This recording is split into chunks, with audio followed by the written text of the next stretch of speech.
তো আজকে আমরা পেন্টিংটা লাস্ট পার্ট ড্রয়িং করব। ফার্স্ট পার্টে আমরা দেখেছি ব্যাকগ্রাউন্ডটা আর্ট করতে এবং স্কেচটা করে নিতে। পেন্টিংটার রেফারেন্স ছিল এই পিকচারটা। রেফারেন্স অনুযায়ী পিকচারটা অনেকটা সিমিলার রাখার চেষ্টা করেছি। এই জন্য আমরা প্রথমে শাড়ি পার্টটা এঁকে নেব এবং একে একে প্রত্যেকটি পার্টটি আলাদা আলাদা করে পেইন্ট করব।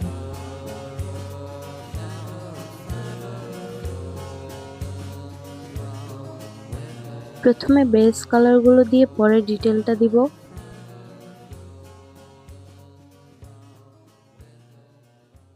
গলার মালাটাকে আমি কিছুটা ডট ডট দিয়ে আঁকার চেষ্টা করেছি এবং পরে আমরা ডিটেইলের কাজগুলো করে নেব।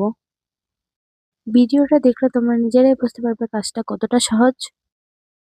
চুলের কালারটা আমি পুরোটাই ব্ল্যাক রাখার চেষ্টা করেছি এবং অফ ক্যামেরায় আমি পুরো কাজটা শেষ করেছি। তো পেন্টিংটা কেমন লাগলো আমাকে জানাবে। Thank you.